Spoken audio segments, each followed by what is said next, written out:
আল্লাহ বলেন আমি যত বড়, আমার আযাব আর গজব কিন্তু বান্দা অত বড়। আমি সবাইরে ছাড় দেই কিন্তু ছাইরা দেই না। ফেরাউনরে আমি ছাড় দিছি, ফেরাউন্নারে আমি ক্ষমতা দিছি। ক্ষমতা দেওয়ার পরে নিজেরে নিজে খোদা দাবি করছে। ফেরাউন খোদা দাবি করছে, আল্লাহ তার এরপর ছাড় দিছে।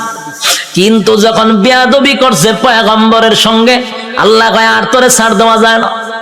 ফানিতে সুবাইয়া সুবাইয়া ফেরাউন্নারে মারছে, ছাইরা দিছিনি। নমরুদ নিজেরে খোদা দাবি করছে, আল্লাহ ছাড় দিছে। নমরুদ একবার তীর মারছে আকাশের দিকে, কেড়ে মারছ কাল্লা মাইরালাম। আল্লাহ কয় ফেরেশতা রে তীরের মধ্যে একটু রক্ত লাগায়া দে। রক্ত লাগায়া দিছে। রক্ত যখন তীর যখন ফিরে আসছে, তীরের মধ্যে ছায়া কয় আল্লাহ মাইরা লাইছি। নাউজুবিল্লাহ। এর সাথী সঙ্গীরা ডিজে গানের আয়োজন কর, কে রে নাচু, কে রে আল্লাহ মাইরা লাইছি। নাউজুবিল্লাহ। আল্লাহ এরপরে ছাড় দিছে। কিন্তু যখন ইব্রাহিম খলিলুল্লাহর সঙ্গে বেয়াদবি করলো, আল্লাহ কয় এখন ধরা দরকার। হে আমার লগে যুদ্ধ করব, তীর মারে। আমি আল্লাহ তোর সঙ্গে যুদ্ধ করতে তীরের প্রয়োজন নাই রে। মশার মধ্যে একটা প্রতিবন্ধী মশা, বালা কোনো মশা নেই। কিতাব লেখছে বালা কোনো মশা না, একবারে প্রতিবন্ধী ভাও একটা নাই। আল্লাহ কয় কইরে আসত নি ফাঁসি, তোর ভাও আসেনি, ফাল্লা আমার ভাও নাই। তো যা নমরুদের না খাতে গিয়া ঢুক। ল্যাংরা মশা না খেয়ে দিয়ে ঢুকছে, ঢুকিয়া একেবারে ডাইরেক্ট মগজও চলে গেছে। মগজ বইয়া আর পরে ইনসুলিন দেয়, সুই ঢুকায় আর সুই বাইর করে। যে সুই ঢুকায় যে মগজ, একটা লাফে তিনা তুলছে নমরুদ্দা। পার্লামেন্টে বইয়া রয়েছিল, মশায় যখন খামড় দিছে পার্লামেন্টের নাচ শুরু করছে ডিজে গানের মতো, উরুম দুরুম নাচে। সে আরো বিভিন্ন মন্ত্রীরা বসা, দেশের বিভিন্ন জায়গার থেকে অনেক রাষ্ট্রপতিরা আইছে।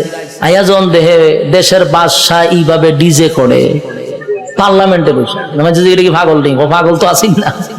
হঠাৎ করে নাচে কা, ও নাচতে নাচতে মশাও তো কম খারাপ না, কারণ টেং টুং যেদিন না থাকে এরা মারাত্মক খারাপ থাকে। এই মশা কিন্তু মারাত্মক খারাপ, হেদের সুই ডুগা যে বাইর করে না। আর এইদিকে নমরুদ্দা ডিজে গানের মতো নাচতেছে, কোনোভাবেই ব্যথা কমে না। নাচে মানে ঘটনা কি, যা পায় তা দিয়া মাথার তা পায়, কোনোভাবেই ব্যথা কমতেছে না। হঠাৎ আসেন জুতা একটা গাছ, এটা জুতাটা মারছে মাথার বাড়ি। সেই জুতাটা বাতাত বাড়ি মারছে, জিব্রাইল আবার যোগাযোগ রাখতেছে মশার সাথে। মশারে ফোন দিয়া কইছে তাড়াতাড়ি ছাইরা দে, ইনসুলিন টাইনা তুল। যখন হে সুই টান্দা তুলছে, ব্যথা ছাড়ছে। এখন নমরুদে জুতার পাইছে, সব বনাস কি একটা জিনিস। বারে দিলাম মাথার ব্যথা দিল সাইরা। জুতার মধ্যে কোনো ওষুধ আছে না? আসলে কি জুতার কোনো ওষুধ আছে? এটা আল্লাহ বেজ্জতি করার একটা সিস্টেম। জুতাটা বাড়িছে, ব্যথা কমে আছে, তার মানে জুতা আল্লাহ ব্যথা কমাইতেছে। এখন এই জুতা রেখে দিছে দাঁড়ে, রেখে টেনশনে করে আছে, কি ব্যথা উঠলো, জুতাটা বাড়ি দিলে ছেড়ে দিল।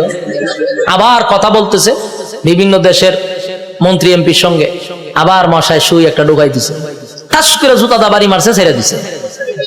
আল্লাহ মশারে হলে করে এটা তোর ডিউটি, কাজ চালায়া যা।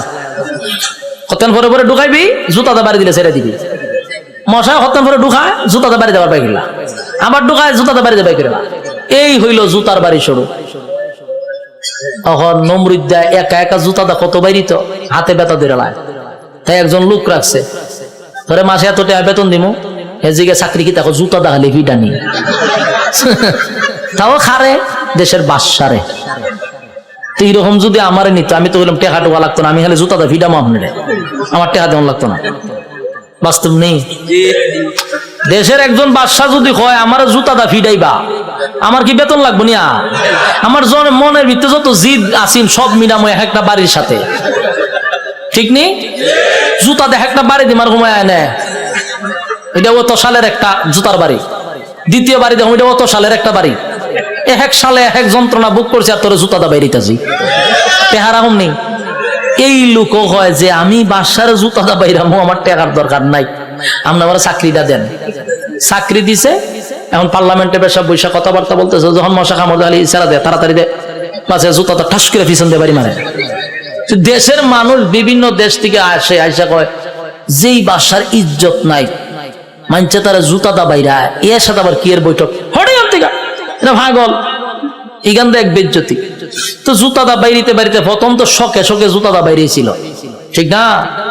জুতাটা যে বাইরেছে প্রথম তো শখেই বাইরেছে, আনন্দে বাইরেছে, কিন্তু বাইরিতে বাইরিতে এখন তো বেচারার বিরক্ত হয়ে পড়ছে। আর কত বাইরিতে খানা খাইতে পারে না, ঘুমাইতে পারে না, বাথরুমও যাইতে পারে না, খালি বাইরা। এই বেচারা হয়েছে বিরক্ত, এমন অবস্থা হয়েছে এখন জুতাটা বাইরানি লাগে হতান পরে পরে। বাথরুমে গেছে, একটা বাথরুম করতে গেন টাইম নাই না, জুতাটা বাড়ি দেয়, সে বিপদ পড়ছে না, খানা খাইতে পারে না। এই বেচারা কয় এর যদি আমি জুতাটা বাইরিতে থাকি আমি এমনি মরে যাবো গা, খাওয়ার নাই ঘুম নাই তো আমার মরণ হয়, তে একবার এর মাইরি মরে যাই।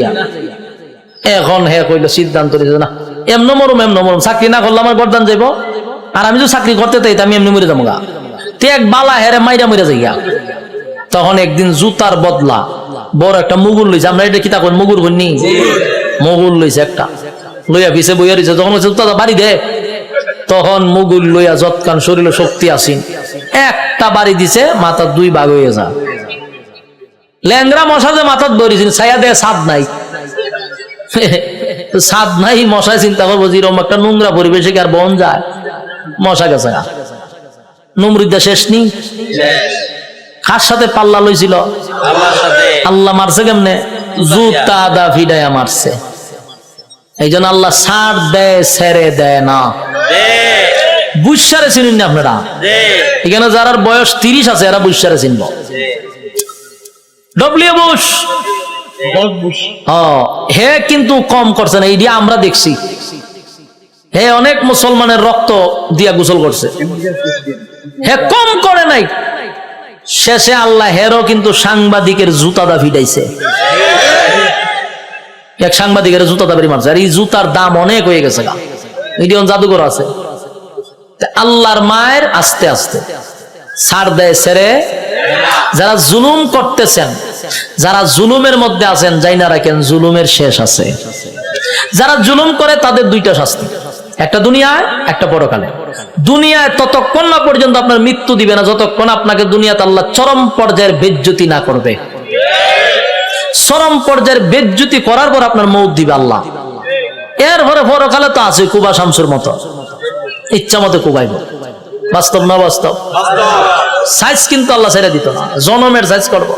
এই জন্য যারা জুলুম করেন স্পষ্ট শুনে রাখেন, প্রথম নাম্বার কথা হলো ততক্ষণ না মরবেন না যতক্ষণ আপনার আল্লাহ দুনিয়াতে চরম পর্যায়ের বেজ্জতি না করবে, অপমান করবে। এরপরে মৃত্যু দিবে, আর পরকালে তা আছে। ওয়াং সাং সুচি কিতা ইজ্জতে আসেনি, তাইরে জনমের দেওয়া দিতাছে, এখন বন্দি করে রাখছে। পারমার মুসলমানের রক্ত খাইছিল না, তাই রক্ত চুষা খাইতেছে। আরো বেজ্জতি হইব, আরো দেখবেন সামনে, অপেক্ষায় থাকেন। বাকিটা দেখার বয়স আপনারা রয়েছে, আল্লাহ দেখাইব। আল্লাহ বলেন ছাড় দেই কিন্তু ছেড়ে দেই না।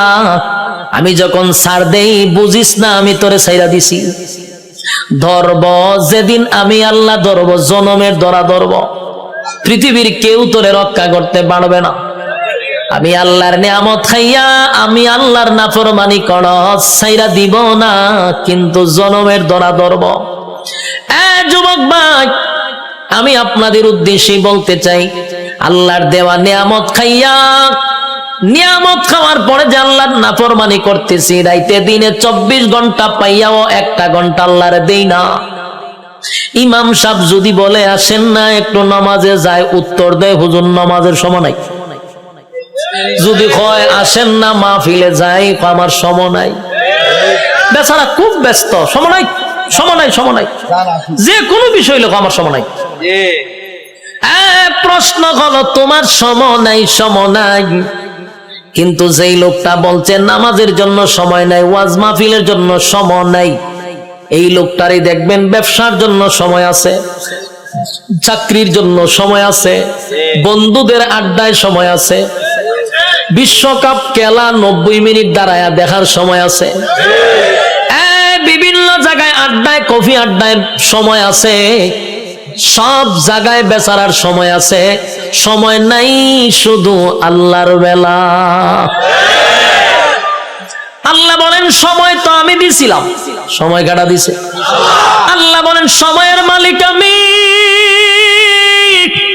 আমি তোরে সময় দিলাম রে, আমার দেওয়ার সময় পাইয়া আমারে দিলি না, মন গড়া সময় নষ্ট করলি।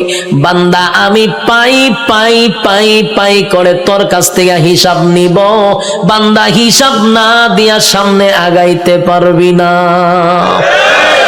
আপনারা কিতা মনে হয় আল্লাহ আমরা সেইটা দিব হিসাব না নিয়া?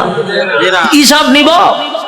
আগেই বলছি অতগুলা নিয়ামত আল্লাহ আমরা দিছে, এমনে ছেড়ে দিত না হিসাব না নিয়া। কথা কয় না? একটা এক্সাম্পল দিই সহজে বুঝতে পারবেন। আপনারা মনে করেন চরপেশন সবচেয়ে ভালো হোটেল, সেখানে মনে করেন একজন লোক ঢুকছে খানা খাওয়ার জন্য, একজন লোক ঢুকছে, ঢুইকা যারে অর্ডার দেয় তার নাম কি? মেসিয়ার। মেসিয়ার হইলো ভাই খানা নিয়ে আয়, কি আছে? তো দেখবেন মেসিয়ারের একটা অভ্যাস হইলো একটা নাই 50টা নাম কইব। গুড়া মাছ আছে, বড় মাছ আছে, উইল মাছ আছে, তারপরে আপনার গরু আছে, ছাগল আছে, কতটা হয় না? আমি অনেক সময় কিচ্ছু বুঝি না চাই তাই একটা না হয়, আমি ভাই হাফিজি বড় লাগতো না, তুই আস্তে আস্তে একটা একটা করে ওদিকে আমি খাইতাম আমি জায়গা এত নাম কয় একটাও ইয়াদ থাকে না, লাস্ট গুরুরা ইয়াদ আছে। তো এই লোকজন এতগুলা নাম কইছে, চিন্তা করলো এতগুলা নাম কইছে কোনটা কমো কয়, আচ্ছা সব লইয়া যা। মেসিয়ারে আনতেছে, টেবিল সাজাইছে, খাইতেছে।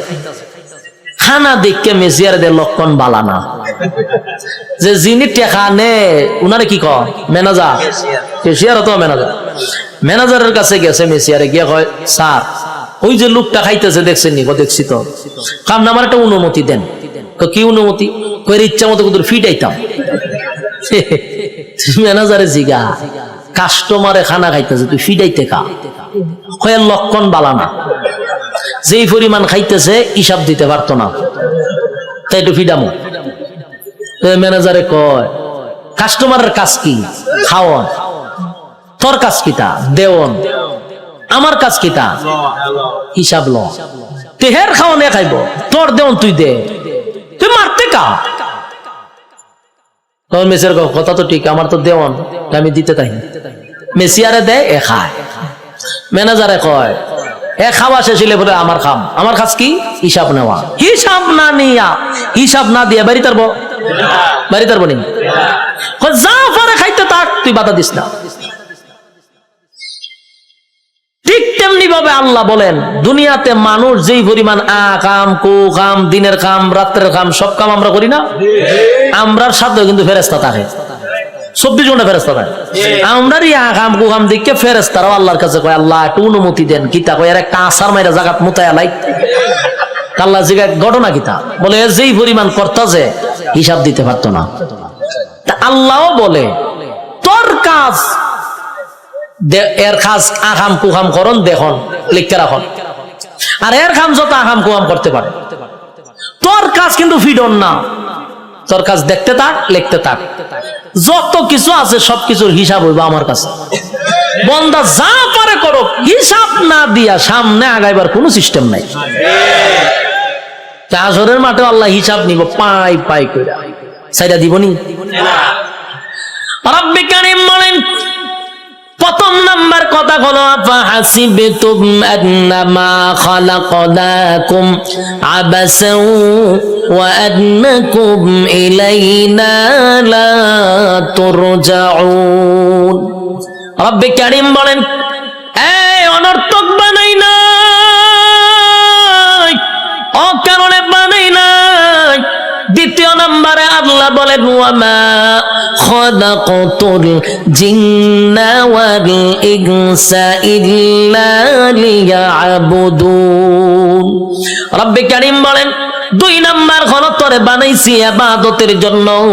3 নাম্বার আল্লাহ বলেন বান্দা তোরে বানাইতে গিয়া ওয়ালাকাদ কাররামনা বানি আদম, সমগ্র সৃষ্টি জগতের মধ্যে শ্রেষ্ঠত্ব দিছি।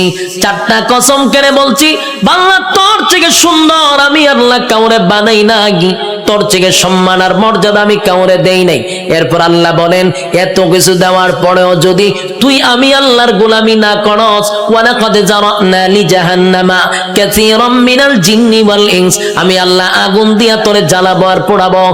এরপরে রব্বে কারীম বলেন বান্দা শুন, ভালো করে শুন, এত নিয়ামত দিয়া তোরে ছেড়ে দিব না আমি আল্লাহ, কিন্তু পাই পাই পাই করে হিসাব দেব। কুল্লু নাফসিম বিমা কাসাবাত রাহিনা, প্রত্যেকটা মানুষ তার কৃত কর্মের জন্য আল্লাহর সামনে জবাব দিতে হবে। হিসাব ছাড়া ছেড়ে দিব না। রব্বি কারীম বলে হিসাব নিব গো, হিসাব ছাড়া আমি আল্লাহ কাউকে ছেড়ে দিব না। এই যে দুনিয়াতে যা করি সব হিসাব হবে। আল্লাহ বলেন শুন বান্দা, যখন প্রত্যেকটা মানুষের হায়াত শেষ হয়ে যাবে, মালাকুল মউত আজরাইল সামনে হাজির হবে, তার একটা কিয়ামত হবে। কি হবে? কিয়ামত কিন্তু দুই প্রকার, একটা হলো যার যার কিয়ামত, আর একটা হলো সমষ্টিগত কিয়ামত। কথা বুঝতেছে? সাউন্ড একটু উঠান, একটু উঠান। একটা হলো যার যার কিয়ামত, আর একটা হলো সমষ্টিগত কিয়ামত। আল্লাহ রাসূল বলেন যার যার কিয়ামত সম্পর্কে বলেন মাম্মাতা ফাকাত কামাত কিয়ামাতুহু, যে যখন মারা যায় তার কিয়ামত তখন শুরু হয়। আমি যদি স্টেজে এখন মারা যাই, আমার কিয়ামত এখান থেকে শুরু হবে। আরেকটা হলো সমষ্টিগত কিয়ামত, সেই কিয়ামতটা হলো কিয়ামতে কুবরা, এটা বড় কিয়ামত, সেটা বাঁশির মাধ্যমে হয়। ইসরাফিল আলাইহিস সালাতু ওয়াস সালাম যখন বাঁশি ফু দিবে, আল্লাহ বলেন এই গোটা পৃথিবীর যা কিছু তোমরা দেখো, বিশ্ব পরিস্থিতির পরিসমাপ্তি আমি ঘটায়া দিব। এটা হইল সমষ্টিগত কিয়ামত। ইদা জুলজিলাতিল আরদু জিলজালাহা, জমিনের মধ্যে তখন জালজালা শুরু হবে, ভূমিকম্প শুরু হবে। যখন যে একটা ভূমিকম্প হইছে 13 সেকেন্ড, 13 সেকেন্ডের ভূমিকম্পে সব শেষ হয়ে গেল। আর ওইটা যে শুরু হইব, ওইটা 13 সেকেন্ড না, 13 ঘন্টা না, এটা চলতেই থাকবে। পাহাড় গুলি তুলার মতো উঠতে থাকবে। বিল্ডিং তো দূরের কথা, পাহাড় উইরে উইরে চলবো। এই ভূমিকম্প থামবে না। কুল্লু মান আলাইহা ফান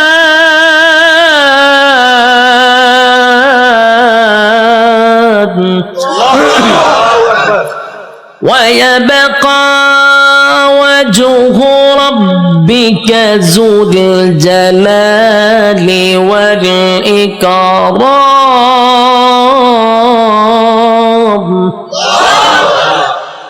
সব শেষ করব। এই অপারেটর কইও সাউন্ড বাড়ানোর দরকার। আমি একটু রিবাব আর ইকুটা তুলে দেন না, আমি চিল্লাইলে তো ইকু রাখবো। হালকা রিবাবের ভিতরে ইকুটা দেন। অত্যন্ত কিয়ামত শুরু করছিলেন মাইক মাহফিল, এখন হালকা একটু রিবাবটা ধরায় দেন আমার, যাতে প্রেসারটা গলাত না পড়ে। আল্লাহ বলেন কুল্লু মান আলাইহা ফান ওয়া ইয়াবকা ওয়াজহু রাব্বিকা যুল জালালি ওয়াল ইকরাম। চলবো। কুল্লু মান আলাইহা ফান, সব ধ্বংস হবে। ওয়া ইয়াবকা ওয়াজহু রাব্বিকা যুল জালালি ওয়াল ইকরাম, শুধু আল্লাহ ছাড়া সব ধ্বংস। আজরাইলও ধ্বংস, যে সিংহায় ফুক দিব সেও ধ্বংস হবে। মোট কথা কেউ থাকবে না। এটা হলো সমষ্টিগত কিয়ামত। আর প্রথম হলো যে যখন মারা যাবে তার কিয়ামত তখন থেকেই শুরু হবে। যুবক ভাইরা আমার, আল্লাহ বলেন প্রত্যেকটা মানুষের কিয়ামত আছে রে, যে যখন মারা যায় তার কিয়ামত শুরু হয়ে যায়। যেদিন মারা যাবেন আল্লাহ বলেন হিসাব নেওয়ার জন্য আল্লাহ পুনরায় আবার আমাদেরকে দাঁড় করাবে। আলোচনার শুরুতে একটা কথা বলছিলাম, আমরা কিন্তু এই পৃথিবীতে পরীক্ষা দিতে আসছি, ইয়াদ আছে না? পরীক্ষা দিতে আসছি। বলুন তো রেজাল্টটা কোথায় দিবে? রেজাল্ট কিন্তু পরকালে হবে। আল্লাহ কয় রেজাল্টটা দেখানোর জন্য আবার তোদেরকে পুনরায় আমি জীবিত করব। আল্লাহ বলেন সিংহায় যখন ফুঁক দিব সব ধ্বংস হয়ে যাবে রে। সব ধ্বংস হওয়ার পরে সর্বপ্রথম আমি আবার জীবিত করব ইসরাফিল আলাইহিস সালাতু ওয়াস সালামকে। আবার আল্লাহ বলবেন সিংহায় ফু মার। যেই মাত্র আরেকবার ফু দিবে, ওই শেষের ফুয়ে প্রত্যেকটা মানুষের বডির ভিতরে আল্লাহ আবার রুহু দিবে। কাদা মাটির থেকে আবার রুহু পাইয়া মানুষগুলি মাটি গঠন হবে, আবার পুনরায় বডি গঠন হবে। কাদা মাটির থেকে আবার আপনি ওইটা দাঁড়াবেন, যেখানে দাঁড়াবেন, যেখানে বৈশা ওয়াজ শুনতাছেন, সে জায়গাটাই হবে হাসরের মাঠ। যেখানে বই আওয়াজ শুনতাছেন, এটা হাসরের মাঠ হবে। এই পৃথিবীটাকে আল্লাহ হাসরের মাঠ বানায়া দিবে। কিন্তু এখনকার পৃথিবী আর তখনকার পৃথিবী একরকম নয় রে। তখনকার পৃথিবী আর এখনকার পৃথিবীর মধ্যে উল্লেখযোগ্য একটা বেশ কম থাকবে। এখন তো কত উঁচু উঁচু বাড়ি আছে, পাহাড় আছে, সাগর আছে, নদী আছে, তখন কিছুই থাকবে না, সমতল একটা মাঠের মতো। মানুষ সেখান থেকে এটা দাঁড়াবে। রব্বি কারীম বলেন, মানুষকে আমি কেন দাঁড় করাবো জানো নি? দুনিয়ার জমিনে পরীক্ষা দিছিলি, আমি আল্লাহ সেটার রেজাল্ট তোর হাতে ধরায়া দিব। মানুষ গিয়া জমা হবে হাসরের মাঠে। কেউ পানি পান করবে, কেউ কলিজা পাটা পিপাসা লইয়া হাসরের মাঠে দাঁড়ায়া থাকবে। একদিন নয় রে, 2 দিন নয়, 50,000 বছর দাঁড়ায়া থাকতে হবে। সাধারণ কথা না, সাধারণ কথা না। পানির পিপাসায় জিহ্বা কুকুরের মতো বাহির হবে। আল্লাহর পয়গম্বর বরকতে হাত দিয়া কাউকে পানি পান করাবে, আর কেউ পানি না পান করে হাসরের মাঠে দাঁড়ায়া থাকতে হবে। 50,000 বছর বাড়ির কাছে না। সূর্যের তাপে মানুষের মাথার মগজগুলি গলে গলে পড়বে, জিহ্বাটাও বাহির হবে। এই অবস্থায় যে কত হাজার বছর মানুষগুলি একটা সময় বিরক্ত হইয়া চিৎকার দিবে আর বলবে, মালিক রে, জান্নাতে দেও না হয় জাহান্নামেই দেও, হাসরের মাঠে আর ভালো লাগে না, সেখান থেকে আমাদেরকে সরায়া দাও। আদম নবীর থেকে লইয়া ঈসা রূহুল্লাহ পর্যন্ত মানুষ সবার কাছেই যাবে একটু আল্লাহর কাছে সুপারিশ করার জন্য। আদম নবীও বলবে ইয়া রাব্বি নাফসি, ইব্রাহিম আলাইহিস সালাতু ওয়াস সালাম বলবে ইয়া রাব্বি নাফসি, নূহ পয়গম্বর বলবে ইয়া রাব্বি নাফসি, মুসা নবী বলবে ইয়া রাব্বি নাফসি। এইভাবে 1,02,24,000 পয়গম্বর ইয়া ঈসা আলাইহিস সালাতু ওয়াস সালাম পর্যন্ত সবাই একটা কথা বলবে, ইয়া রাব্বি নাফসি। আমার কি উপায় হবে? আজকে আল্লাহর সামনে কথা বলার সাহস কোন নবীর হবে না। কথা বুঝতেছেন আমার? আল্লাহ এত রাগান্বিত। এই যুবক ভাই, আলোচনার শুরুতেই বলেছিলাম আল্লাহর নাম রহমান, দয়া মায়া বেশি। কিন্তু আল্লাহর গজব আমরা এখনো দেখি নাই, সেটা হাসরের মাঠে দেখব। আল্লাহ সেদিন কাহার রূপ নিয়ে দাঁড়াবে, সেদিন আল্লাহর সামনে কথা বলার সাহস কোন নবীরাও পাবে না, শুধুমাত্র কেবলমাত্র আমাদের নবী ছাড়া। আদম নবীর থেকে লইয়া ঈসা রূহুল্লাহ পর্যন্ত একটা কথাই বলবে, ইয়া রাব্বি নাফসি। আমার কি উপায় হবে গো? আল্লাহ খালি তর্জন আর গর্জন দিবে, তর্জন আর গর্জন দিবে, আর বলবেন নাফরমানরা আমার নিয়ামত খাই আমার নাফরমানি করছস, আজকে দাঁড়া, কেউ কথা বলবে কিনা? আল্লাহ সেদিন বলবেন লিমানিল মুলকুল ইয়াউম। এই পৃথিবীর রাজা বাদশারা দাঁড়া, হামাইন্নারে ডাক দিব, নমরুদ্দারে ডাক দিব। আল্লাহ সেদিন বড় বড় ক্ষমতাশীলরে ডাক দিবে, নমরুদ্দা দাঁড়া, ফেরাউন্না দাঁড়া। আল্লাহ বলবেন সাজ্জাদ দাঁড়া। আল্লাহ এইভাবে আবু জাহেলকে ডাকবে, যত জালেম শাসক আছে সবগুলাকে আল্লাহ সেদিন ডাক দিবে। ভারতের দাদারেও ডাক দিব, ওয়াংশাংশচিরও ডাক দিব, বুসারেও ডাক দিব, সবাইরে ডাক দিব। বেডাগিরি তো কম দেখাইছ না, আজকে দেখা। কথা কন্যা দি, বেডাগিরি যারা বাংলাদেশও করো তারাও কিন্তু ডাক দিব, দাঁড় করাইব, দাঁড়া, বেডাগিরি কম করছ না। নির্দোষ আলেমদেরকে সাইজ করছো, দাঁড়া, আজকে দেখি তোর ক্ষমতা কতটুকু আছে। দাঁড়া, ক্ষমতা দেখতে লই আমি দাঁড়া। কেউ কথা বলবে না, নিস্তুপ হয়ে যাবে। কথা বলার সাহস আছে নি কেউ? এখন এনে কত বেড়াগিরি, এখন বেড়াগিরি অভাব নাই, সেদিন কেউ কথা বলবে না, কেউ কথা বলবে না। আল্লাহ তখন নিজেই কইব লিল্লাহিল ওয়াহিদিল কাহ্হার, আজকের একমাত্র ক্ষমতা আমি আল্লাহ।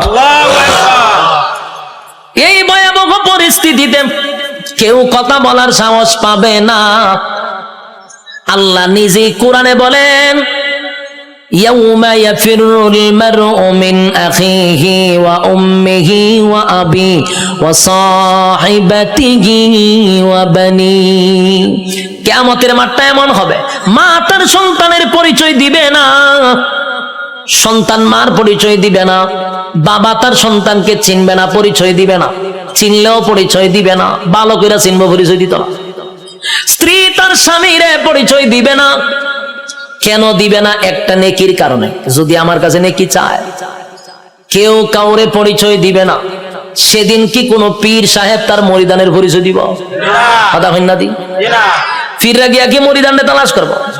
ফিরও বলবে ইয়া রাব্বি নাফসি। সাধারণ জনগণ যে স্লোগান দিবে, ফিরও সেই স্লোগান দিবে, কারণ ফিরের ক্ষমতা দুনিয়াতে আছে গরু ছাগল খাওয়ার, কিন্তু পরকালে এই ক্ষমতা নাই। পরকালে ফিডার ছুড়ে দৌড়াইব খালি। যুবক ভাই, কিয়ামতের মাঠে কেউ কারো হবে না। আল্লাহ সেদিন হিসাব নেওয়ার জন্য দাঁড় করাবে, একটা দল ডান দিকে আর একটা দল বাম দিকে। আল্লাহ যার কাছে হিসাব চাইব, রেজাল্ট যার হাতে দড়াইয়া বলবে হিসাব দে, আল্লাহর কসম জান্নাতের গ্রাণও সে পাবে না। আমার কথা বুঝতেছে? আজকে এই কথাটা সারা জীবন ইয়াদ রাখবেন। আল্লাহ যার কাছে হিসাব চাইব, হে কোনোদিন জান্নাতে যাবে না। হিসাব দেওয়ার মতো যোগ্যতা কারো নাই। আল্লাহ যারে জান্নাত দিব বিনা হিসাবই দিব। সুবহানাল্লাহ। যারে জান্নাত দিবে গো বিনা হিসাবে জান্নাত দিবে, কারণ হিসাব চাইলে বান্দা আটকা পড়ে যাবে। হিসাব চাওয়া মানেই হলো বিপদে পড়ে গেছ। আল্লাহ বামপন্থীদেরকে হিসাব নিবে। দুইটা দলে যখন মানুষ দাঁড়াইব, আল্লাহ তখন ফেরেশতাদেরকে বলবেন নাফরমান গুলাকে জিগা 24 ঘন্টাদের সময় দিছিলাম কোন কাজে ব্যয় করছে, আমি যে যৌবন কাল দিছিলাম কোন কাজে ব্যয় করছে, হিসাব দিত। হিসাবে আটকা পড়ে যাবে। আল্লাহ তখন ফেরেশতাদেরকে বলবে এটি নাফরমান, আমার দেওয়া নিয়ামত খাই আমার নাফরমানি করছে। আজকে তার হাতটারে লোহার মতো শক্ত করে দেয়, বাম হাতটারে লোহা বানাবে, শক্ত হয়ে যাবে। আল্লাহ কয়টার ব্যাখ্যা করবো, কয়টা বুক বরাবর ঢুকা, বুক ছিদ্র করে, কলিজা ছিদ্র করে, পিছন দিকে টেনে বাম হাতটা বাহির করবে। নাউজুবিল্লাহ। বাম হাত বুক ছিদ্র করে পিছন দিকে বাহির করার পরে এবার হাত চলে গেল পিছনে, মাথা কিন্তু সামনে। আল্লাহ এবার দিব আমলনামা, ওই যে রেজাল্ট দুনিয়াতে যে পরীক্ষা নিছিল এই রেজাল্টটা হাতে দিবে। ফেরেশতারা কইবে আল্লাহ হাত পিছনে, চেহারা সামনে। আল্লাহ কয় নাফরমানের চেহারাটা ভাঙ্গা মস্কাইয়া এরপরে পিছনে নিয়ে যা। যুবক ভাই, প্রথমে বলেছি আল্লাহর মায়া দয়া বেশি গো, তেমনি ভাবে আল্লাহর আযাব আর গজব বেশি রে। বাম হাতটা বুক বরাবর ঢোকাইয়া পিছন দিকে বাহির করিয়া গাঁটটা মস্কাইয়া ভাঙ্গা পিছনের দিকে নিবে। মরবেন না কিন্তু, কারণ মরণ নাই। গার ভাঙ্গা পিছন দিকে নিবে, নিয়ে আল্লাহ কইব নে রেজাল্টটা দেখ, ক্লাসও বইয়া কি করছিলি বান্দা একটু দেখ। বান্দা দেখবে আর বলবে মালিক রে আমার প্রতি তুমি বেইনসাফি করো নাই, ইনসাফের বিচারটাই করছো।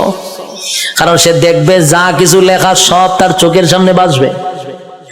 রাতের আধারে কি করছে, দিনের আলোতে কি করছে, সব লেখা। আল্লাহ একটা বাড়ায়া লেখে নাই, একটা কমায়া লেখে নাই। দেখ বান্দা, সেদিন আল্লাহ বলবেন এই নাফরমান আমার নাফরমানি করছে, এবার তাই মিজানের পাল্লায় যাইব, এখানে আমলনামা হালকা হয়ে যাবে।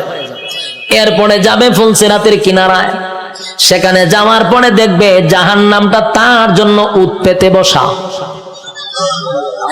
আমার কথা নয় গো, আল্লাহ আল্লাহ কোরআনে বলেন ইন্না জাহান্নামা কানাত মিরসাদা লিত্তাগিনা মাআবা লাবিসিনা ফিহা আহকাবা লা ইয়াযুকুনা ফিহা বারদান ওয়ালা শারাবা ইল্লা হামিমা ওয়া গাসসাকা জাযাআও ওয়াফাকা।